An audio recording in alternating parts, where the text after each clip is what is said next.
So if you're starting over with your weight loss goals, especially if you're doing it again, maybe this is the third time, fifth, 10th, I don't know, but I want you to know, first of all, you are not alone.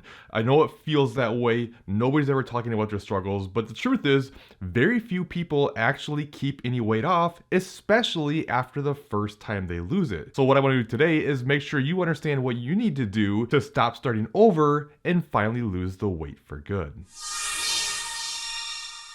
So the first thing I want you to understand is if you quit last time because what you were doing was unsustainable, do not go back to it this time because you know it worked. I can't tell you how many people do this. I know people personally who I see every single January go back to the keto diet because they gained the weight back. Now they want to get serious, so they're going to do it again. And it's like, you've literally done this 5, 6, 7 years in a row now, and you keep gaining the weight back. It doesn't work. Now, I'm not trying to slam keto. It works well for some people. If it's sustainable for you, great. The whole point I'm making is if you can't keep doing this long term, you will keep starting over because sustainability is everything. And let's be honest, you're probably not going to go the rest of your life without eating some of your favorite foods. Learning how to include things you do enjoy in your diet is honestly one of the most important things you can do for long-term success. That means not looking at foods as good or bad, or right or wrong. I promise there's no such thing as morality when it comes to food. I've done plenty of videos about how certain foods don't just store as body fat. It doesn't work that way. I'm not going to get into that in this video, but even if you could make that argument,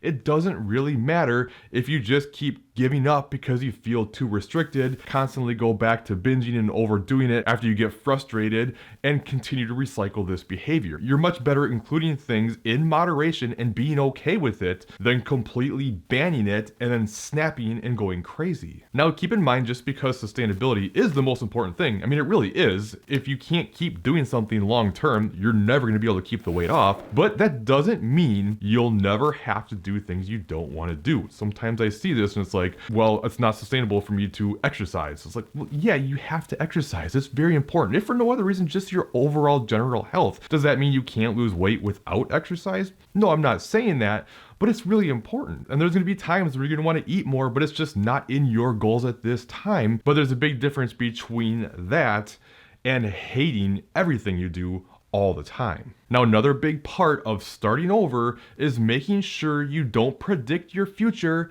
based on your past. You got to stop with the limiting beliefs. If you tell yourself you can't do something, there's no way you're going to be able to do it. Why would you even try if you don't believe it can work? So you have to believe it's possible. You don't have to believe you can do it right now, but you have to believe if you keep putting in the work, you can get there. And you aren't just a certain way. You aren't someone who's trying to lose weight. Be careful with that. That's actually kind of another tip, is identifying as someone who's trying to lose weight, because if that becomes the case, you almost don't want to see the success because then you aren't the person who you say you are. As you're noticing, so much of this stuff is mental. Everyone wants to know, what exact foods to eat and how much exercise and all this stuff, when 80% of what really matters is what's going on between your ears. It's just so important to work on the mental side of things. And once you get that down and you make the promise to yourself that no matter what, you will never give up. You can do a lot of things wrong and get great results as long as you have the patience. Honestly, I would never say that one thing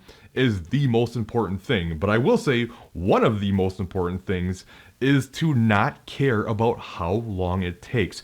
Rushing the process and getting upset with the slow progress is an absolute killer that's going to keep you stuck and keep you mentally drained and frustrated. And as I say often, there is no happy ending to an unhappy journey. If you're that upset all the time because you feel like things should be going faster, you're eventually going to give up. At some point, it's going to feel like it's not worth the effort. I can pretty much promise you that. Doesn't mean it's not worth the effort, but if it feels that way and you give up because of it, you're never going to get there because it will happen. The body's too adaptive. It's going to fight you. You're going to have times where you're going to struggle. But the people I see who have the best success are the people who just say, I don't care how long it takes. I'm just going to keep going and not get so stressed out about it. And it's a game changer. If for no other reason, just your overall mental well-being and happiness. Okay, this is a big one. It really is. And this goes for starting over almost any kind of goal you have, really, especially fitness related goals. It doesn't even have to be weight loss. It can be strength goals, kind of performance goal, whatever.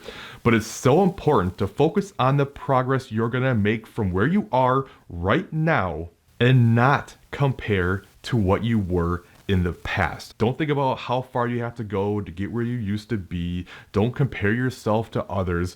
Just focus on making progress and being happy about that, regardless of how fast or slow, and it will do wonders for you. If you're always focused on how far you have to go, it feels like it's impossible. It's kind of like if you were gonna walk up steps to the top of a mountain and you're at the very bottom and you look at the top and you just go, wow, I have so far to go. It's gonna be impossible. But if you just take that first step and then you look at the next step and you look at the next step and that's all you focus on, eventually you find your way up to the top. And not only that, it changes your mindset from frustration to now happiness, because you're happy that you're making progress. You're not going, oh man, I used to be so much better, and you start beating yourself up even though you're making improvements now. The past is gone. That person is gone and not coming back. So don't worry about that person. Focus on now and what you're doing moving forward, the only thing you have control over. Another big thing, you have to get away from the all or nothing mindset. It's going to destroy you. There's no way you can be all on 100% of the time, every single day for the rest of your life. And it doesn't have to be. I promise you, perfection is not required. And you're way better off being 80% on most of the time than you are being 100% on less than half the time. So don't try to change everything about your life overnight. Take small steps. These small changes add up to big ones in the long run. When life starts to knock you down and get more difficult, which it eventually will, be okay with doing something. Something's always better than nothing. Doesn't mean if you're trying to work out 5 days per week that now all of a sudden 2 makes you a failure. If the 2 is what you can do, then do 2. Being okay with 2 is much better than going, well, I can't get my 5, so I might as well do 0. Or it's too hard to stay on my diet right now, so I might as well just eat anything and everything I want. You want to get away from that mindset and learn how to navigate those ups and downs and be more flexible when necessary, but also being able to dial it in when things are lining up. And much in the same manner, you got to stop making decisions based on your emotions. This is part of what brings up the whole all or nothing mentality. But I'm telling you, your emotions are against you. Those little voices in your head are always the opposite of the truth. It's always the wrong decision. And when you're in your head and making emotional decisions, you're doing something that is against your best interest. Don't do what you're thinking in the moment. Do what you said you would do prior to becoming emotional, and this will change everything. But I get that can be hard to do. And while I'm a coach and I can help you understand how much to eat and how much exercise and all that, honestly, one of the biggest benefits of having a coach is having someone who can be objective with you, who's not attached to your own brain, because all the knowledge in the world means nothing if you can't get out of your own head. So if this is something that you've always struggled with, fill out an application on my website. There's a link in the description, and get that help that will finally get you over the hump and into the body you want. Now, there is one thing that I didn't mention in this video that's a big reason why you always start over, and yes, it's also another mental thing, and that information's in a video I've already done, so make sure you check out that video up top next. Otherwise, I think you'll like this bottom video instead. If you want coaching, like I said, fill out that application. Otherwise, I'll see you in one of those other videos.